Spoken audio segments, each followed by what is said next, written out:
Hi guys, and welcome back to my channel. The case that I'm going to be looking into today is the case that was actually dubbed the Man in Black, and this was British serial killer Peter Moore. This was a suggested case by Sir Colin, so thank you for that. I appreciate any suggestions you guys have. I'd just like to let you know, I mean no disrespect whatsoever to anyone I'm going to talk about today. I've just gathered this information from the internet and compiled it into a video for educational purposes.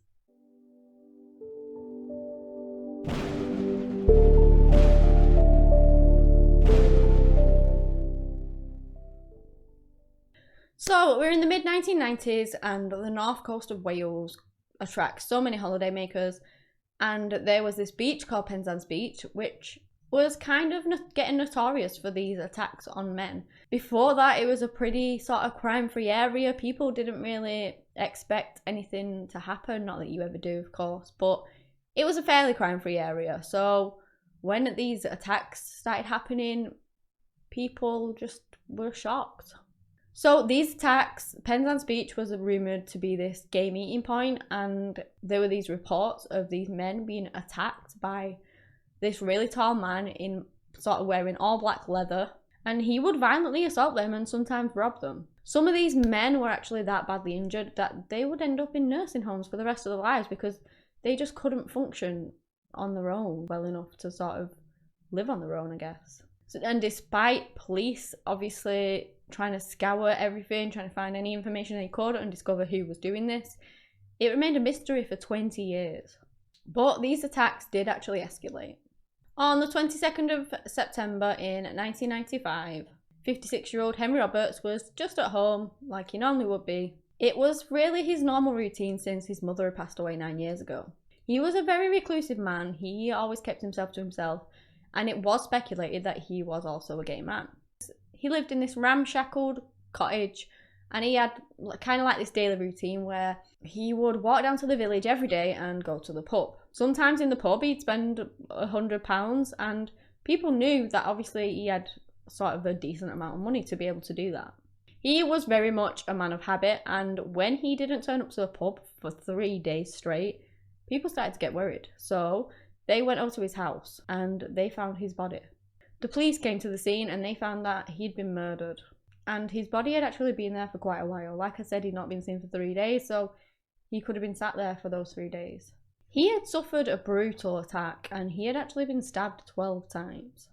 His pants had actually been pulled down, showing his buttocks, and that area had also been stabbed too.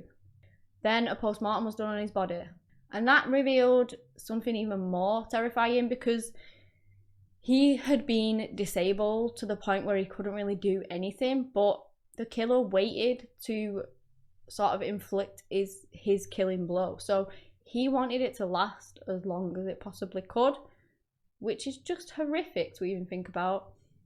This poor man was lie there suffering in pain, and he was sort of dragging it out for his own pleasure. And it's pretty sadistic because this person just wanted to revel in this man's pain for as long as they could, which is awful.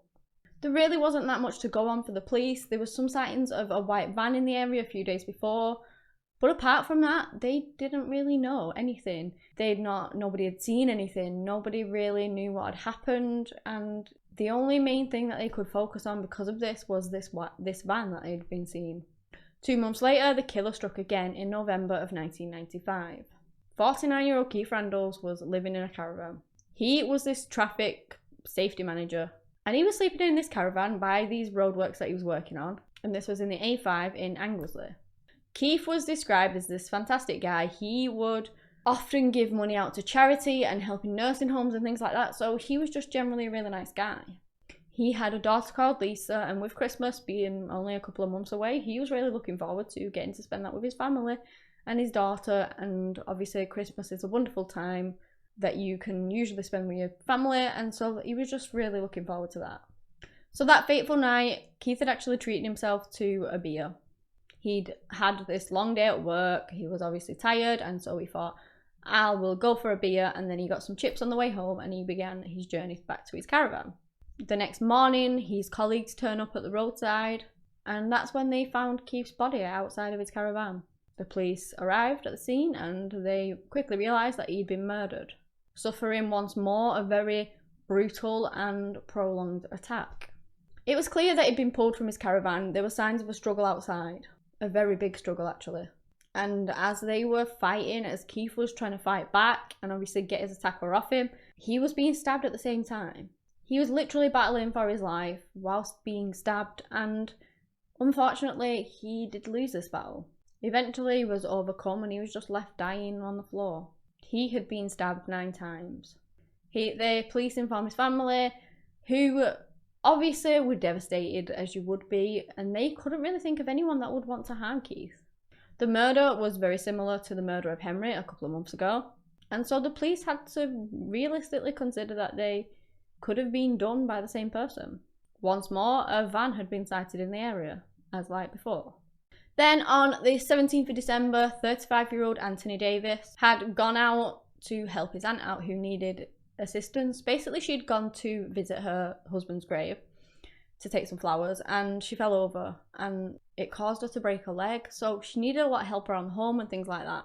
Anthony was married to his wife Sheila and they had 2 children together, and they were of course really looking forward to Christmas, but he put his celebrations on hold because obviously he was such a kind loving man that he wanted to help his auntie out. So the pair stayed with her at hospital all day, and this was a normal thing for him to do. Like I said, he was just this really kind-hearted family man. Anthony then took his aunt home, he settled her in, and then he left. It was a little later on when he decided that he wanted to go back to check on her to make sure that she was okay. She was obviously vulnerable, she had this broken leg, making it difficult for her to move around the house properly, and he just wanted to make sure she didn't need anything. He said to his wife Sheila that he wouldn't be long, but he never returned, and his family began to really worry. Sheila called Malcolm, her brother. It was around 3:30 in the morning to 4 a.m. Obviously very, very early hours. When Malcolm answered the phone, Sheila asked if Anthony was there. Malcolm replied that he wasn't. It was super early in the morning. He was confused as to why she was asking that, but when she told him that he didn't come home, he got worried. So, worried for his safety, Malcolm got in his car and he went out to look for him. Anthony's brother, Gary, came in and joined the search, but they couldn't find him. They searched everywhere. They began to get more and more worried. They just didn't know where Anthony was. And so they called the police. The police searched the area and they eventually found his car abandoned at nearby Penzance Beach. They obviously looked inside the car and he wasn't inside it. They searched the immediate area. They couldn't really see anything. That was when one of the detectives sort of jumped onto the beach wall and he was looking over and he sees a person close to the water just lie there. That was when another man turned up. He sort of jumped straight over the wall, and that was when he realised it was Gary, which was Anthony's brother, and they both went running down to the sea together. They shone a light on this person who was obviously lying in the sand, and Gary confirmed that it was Anthony. They moved his body up the beach, and as they were sort of pulling him, his jumper came up and they could see that he'd been stabbed multiple times. Gary had been murdered. He had fought his attacker. There was evidence of a struggle once more. There was blood on the stones around him on the beach, but unfortunately he became overwhelmed and his attacker was eventually able to stab him multiple times to the point where Anthony lost his life. They of course informed the family, and as you would imagine, they were just utterly devastated. They said that they couldn't understand why. He didn't have any enemies or anything like that. Once more, this murder was similar to the previous 2. And so that was when they kind of really did think that they had a serial killer on their hands. This, coupled with all of those violent assaults over the years, made the police begin appealing to the public for any information they had. Now, this was when they received an anonymous tip. This man has said that he was approached by a man all dressed in black on Penzance Beach. He was taken to an address in Kimble Bay, where he was very, very badly assaulted. He was beaten and he was lashed, and he actually thought that he was going to die. He managed to escape, luckily, and he then gave the police a description of kind of the area, sort of the directions to the house and the house itself. And so the police followed the instructions that he gave. They went to the area, they followed the route that he told them to take, and he said that there was this house on the right, which is where he was taken to. Well, this house on the right was called Darlington House, and this was where a man named Peter Moore lived. Now, Peter Moore was born on the 19th of September in 1946 in St Helens in Lancashire, England. The family would eventually move to Conway in Wales, where they would eventually move into the Darlington House in Kimmel Bay. It was a very small town, it was very rural, there weren't much of anything really, and it was very simplistic. Darlington House was kind of the main focal point. There weren't really any houses there apart from it. There was, of course, some houses, but that was sort of the biggest, and it was just pretty much fields and things like that around it. His family ran a shop, and that was how they earned their living. He was absolutely adored by his mother Edith, and he was very, very close to her. But he wasn't really that close to his father, Ernie. Ernie was a businessman. He concentrated on that side of things, really, and also Ernie did drink a lot. From being a young age, it was thought that Peter was gay, and his peers would treat him differently because of it, and his father would never really understand it. Ernie passed away, and Peter was left to run the hardware store. They made a lot of changes together, him and his mother. They stopped selling tools and things like that, and they kind of made it more of a general store. They brought in things like video hire, and it was very successful for them. Peter would also do these kind of odd jobs for people. So he would also deliver gas. If people ran out of gas, they would ring him. He would jump in his van and off he would go with the gas, and he'd kind of just drop everything and just go and take you that gas that you needed. They did have so much trouble with shoplifting in the store, however. And when the police attended, they got the impression that Peter was a very, very dominant man. A very dominant character, and the people around him didn't really want to speak to the police. And it would seem that his employees were actually like partners in a sense that he would be with relationship wise. Now, despite him being this very controlling man, his mother was very much in charge.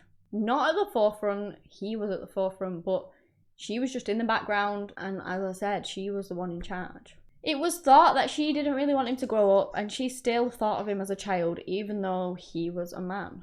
Later on in his adult life, Peter moved on from the family business, and he went on to fulfill like his lifelong dream of owning cinemas. He opened up different cinemas in a few different areas, such as Baglet, Holyhead, Kimmel Bay, and Denbigh.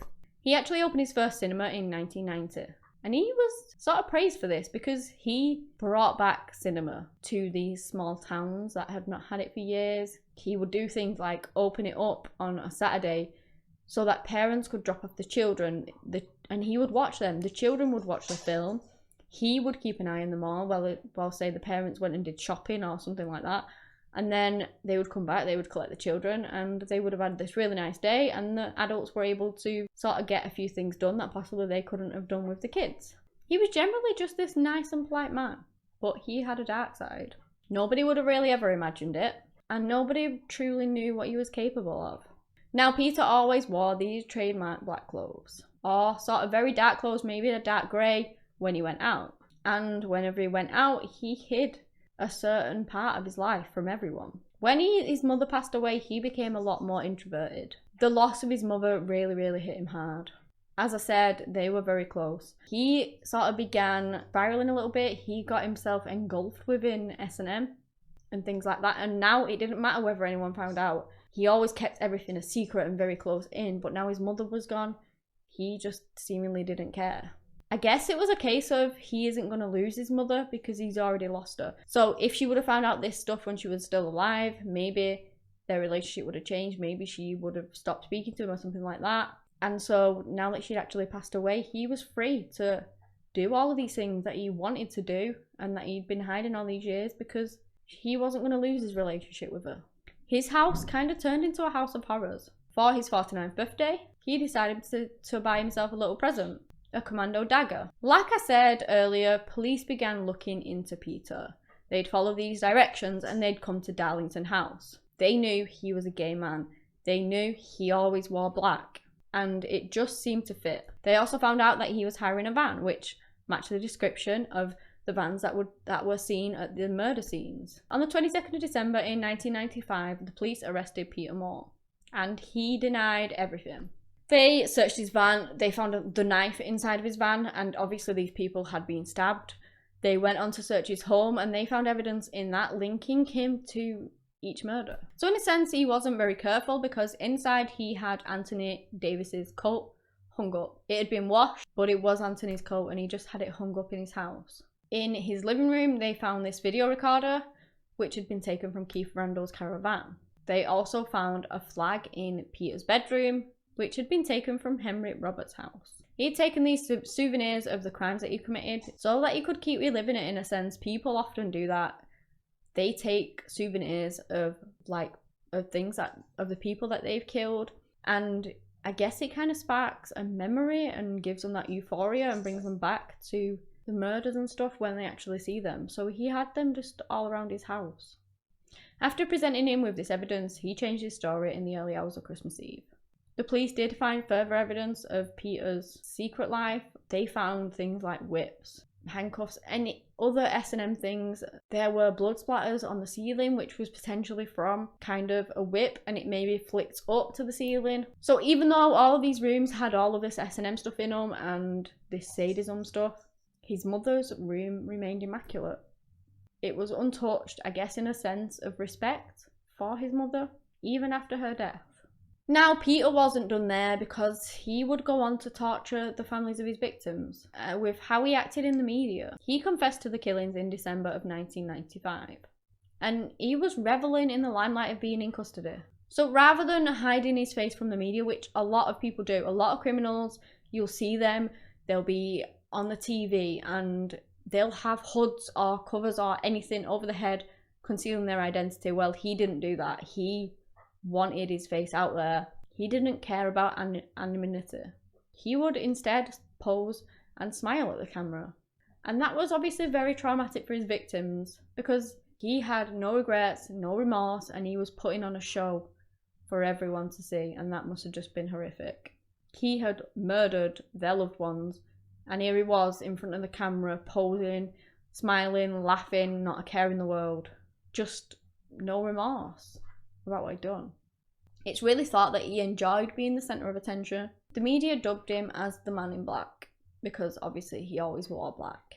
Peter confessed to the 3 murders, as well as assaulting over 50 people.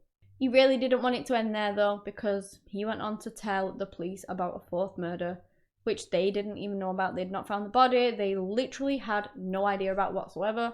So Peter went on to draw a map of the location as to where this body was. He had stabbed to death 28-year-old vulnerable Edward Carthy in a forest. He actually met Edward in a gay bar and ended up luring him to the forest, which is where he murdered him and then buried his body. It's thought that even though he was the last victim to be found, he was actually Peter's 2nd victim. Now, this murder, essentially, Peter could have got away with. Nobody knew about it. He didn't need to tell the police anything about it. They didn't have a clue. But it's believed that because he'd now been caught, to kind of be able to exert his control one last time, and because he wanted to be infamous and notorious, and that's why he told them about this murder too. It was just another notch on his belt, I guess, for him. Peter, even though he confessed to all this and they had all this evidence, he did actually recant his confession. And he stated that he was simply protecting his lover, who was called Jason. No evidence of any Jason, any lover by that name or any name was ever found. In trial, he continued to torment the victims' families. He would stare at the families and smirk at them, and he just totally revelled in it. He was found guilty on all 4 murders, and the judge at his murder trial described that he had performed 20 years of terror, and he gave him 4 life sentences. It also came out as well that Keith Randalls had actually begged Peter to ask why he was doing this after he'd been dragged from his caravan. Obviously, he started stabbing him, and Peter just replied, "for fun," which is just horrific. He would later tell police that he felt a certain enjoyment out of the killings. It also was revealed that the 1980s slasher movie Friday the 13th may have heavily inspired his killing spree. And as you may recall, a moment ago I mentioned his so-called lover was called Jason. Well, that was the name of the murderer in the films. Coincidence? I think probably not. During his time in prison, he went on to befriend Harold Shipman, the infamous serial killer, before he took his own life in 2004. In June 2008, the Home Secretary recommended that Peter Moore would never be released. And Peter is still serving his time now in prison, and he is 74 years old. This case was just so horrible. My heart truly go out to the families, all of the people involved. They lost their loved ones that were just totally innocent. and were just looking forward to spending Christmas with their families, and they never got to do that, and it's just so sad. So yeah, that's the end of the case. If you guys have any suggestions you'd like me to look into, let me know, and I'll of course look into them for you. If you've enjoyed this video, give it a big thumbs up and subscribe to my channel for similar content. Anyway guys, that's all I have today on the case of Peter Moore.